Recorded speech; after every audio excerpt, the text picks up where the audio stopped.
I have a new topic for you. Hello, ChatGPT. How are you? Walaikum assalam. Hear from you. I'm definitely ready for your new topic, so feel free to share it whenever you're set. Thanks. Great. Okay, ChatGPT. I have a new topic for you. The topic is that as learning from failure, turning setback into opportunities. Make. Okay, I have a new question for you. What are some common reasons possible people fail, and how can they learn from them?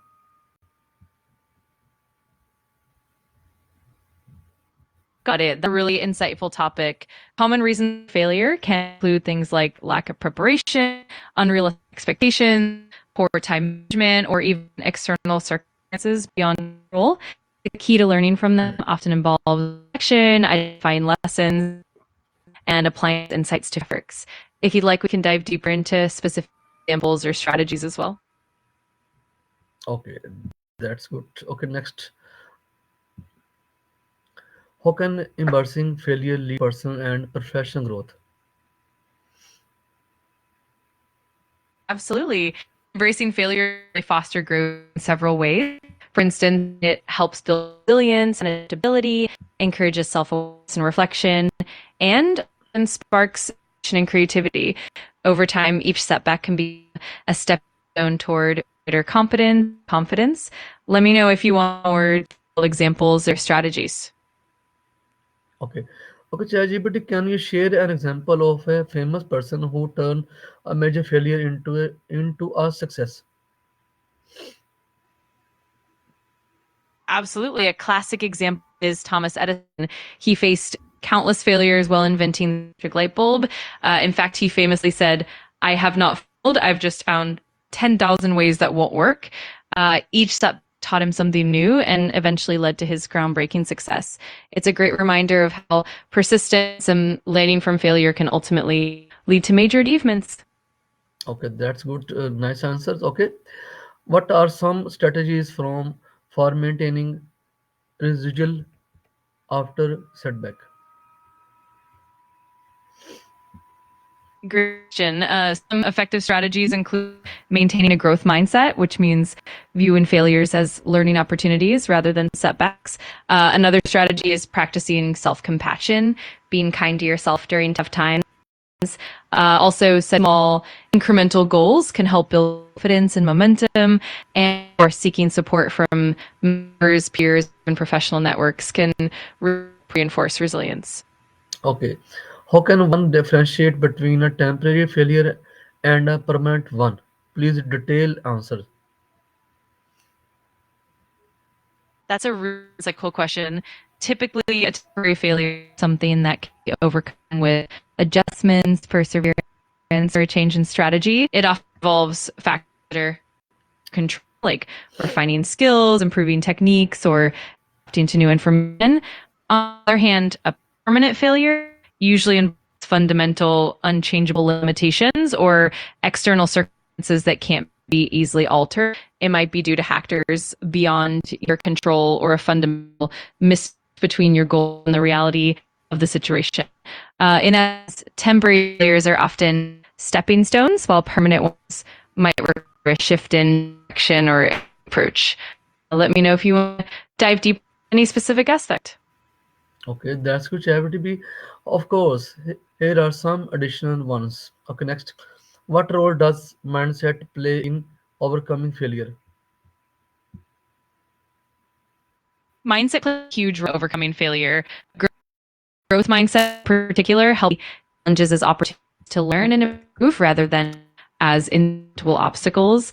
This encourages persistence, adaptability, and resilience. On the flip side, fixed mindset can lead to failure and reluctance to try new things, which can hinder growth. In essence, cultivating a positive growth-oriented mindset can make a big difference in how you respond to setbacks and ultimately height. Okay, that's good. How can feedback and reflection help in turning failure into learning experience? Feedback and reflection are incredibly valuable in that process. Feedback provides extra perspectives, helping you identify signs for improvement that you might not notice on your own. Reflection, on the other hand, allows you to internalize those lessons, analyze what worked or didn't work, and come up with actionable steps for the future. Together, they create a continuous loop of improving each failure into a stepping stone toward. Okay, that's nice. Okay, what are some common misconceptions about failure that can hinder person growth? There are a few common misconceptions. For example, one is that failure equals incompetence, when in reality, it's often just a part of the learning curve. Another misconception is that failure, when actually most failures are temporary and overcome. Also, some people believe that successful individuals never fail, but in truth, everyone encounters setbacks. It's how they respond that matters.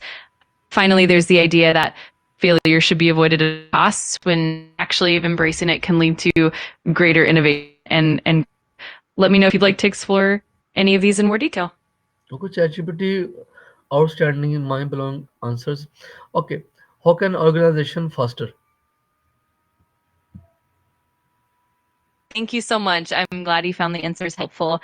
As for organizations, they can foster resilience and growth by promoting a culture that encourages experimentation, supports learning from mistakes, and values continuous improvement, providing constructive feedback, encouraging open communication, and creating safe spaces where innovation are also key. Over time, these practices help build a more resilient and organization.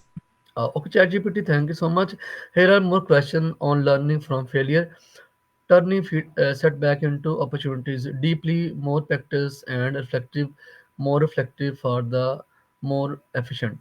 Okay, what is the first thing a person should do immediately after experiencing a failure?